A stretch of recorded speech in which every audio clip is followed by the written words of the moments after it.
コロナの時は何もできなかったじゃないですか。あの休みします。時ってやっぱり人と接することがなかなかできなかったので、那个时候的心情怎么样？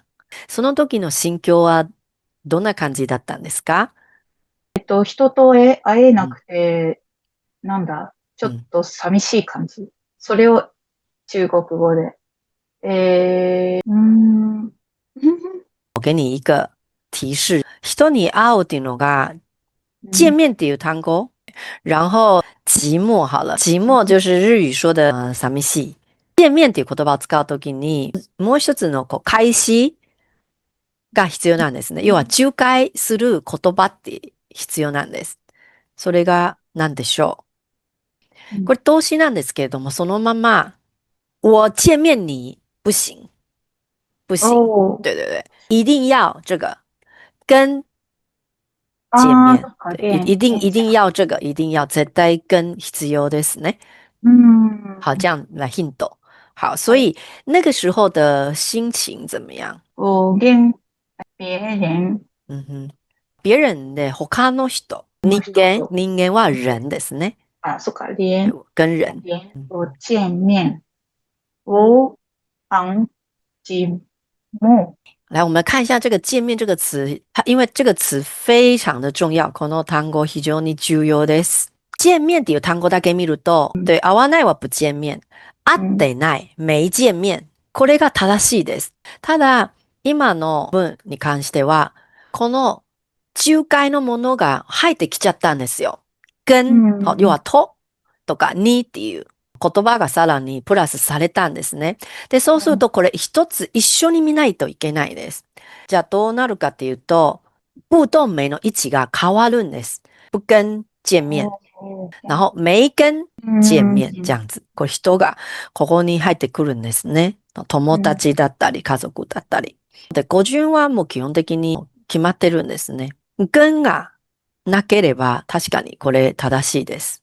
跟が入ってくると位置を気をつけましょう。来、ちょっと直してみましょう。まず、不見面は合わないってなるんですけど、はい。じゃあ、不なのか名なのか、まず判断して、それはい。と位置を変えましょう。每跟人见面，我很寂寞。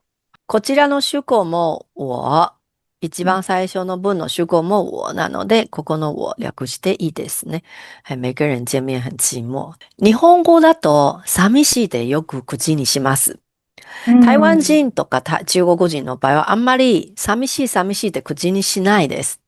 うん。言葉はもちろんあります。別れるシーンって日本人だとすぐに、あ、寂しいですねって。私たちそういうなんか感覚まずないです。なぜなら、ああ、会いたければすぐ連絡すればいいというわけですから、そ感覚がちょっと違うんですね。例えば学うん、校とか卒業してうん、うん。寂しいねっていうときは何て言うんですか？別にそういうことは言わない。言わない。保持、保つ、保持联絡。連絡し合いましょうねっていう言い方すおると思います。定年退職でするときに色紙によく、もう会えなくなるのは寂しいですってよく書くんだけど、日本うだと。ん、その時はうん。どういうメッセージを書く？元気でね、違うか。元気でね、保重ま。保重哦、保重哦、保重。例えば健康を祈るとか、今まで一緒に職場同じだったのに、で、うん。仲も良かったのに、これからもう、はい、じゃあ離職したら仕事を辞めたら、じゃあもう一生、これから一生会わないねっていう感覚は、まず私たちはないです。おー。で、自然と、例えばじゃあ疎遠になった場合はあったりするけど、最初からそういう設定で、寂しい寂しいって言わないです。寂寞这个单詞呢、もう覚えなくていいくらいそこまで使わないから。まあ、そんなに使わない。でおー。も、彼氏とか彼女がいないときは、ずっといない人の気持ちだと、確かに寂寞です。もう、なんかちも。一人っていう感じだから、うん。寂寞ですけど、はい。家族がいない、一人ぽっちの場合は、それは寂寞に間違いないです。これ、こういう気持ちです。对对对。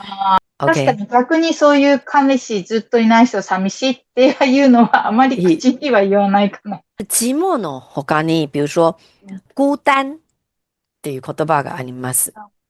なんか本当に一人ぼっちの文字か感じ。ら見るとそういうふうに見えますね。周り友達もいなくて、あ、一人だなって、そういう寂しい気持ちがあった時に全然使っていいと思います。うはい。ん。觉得很寂寞。でも正直、日本にいると、この気持ちになるのが、なんか普通にあると思います。台湾にいると、外出たら何かしら人と知らない人もと接していて、なんかこう、普通に喋ったりもするんですよ。全然不寂寞です。不寂寞。日本にいると知らない人に声をかけることできないから、台湾とか、まあ、中国の場合は多分、普通になんかこう喋っちゃうっていうのはあります。うん。はい。って感じかな。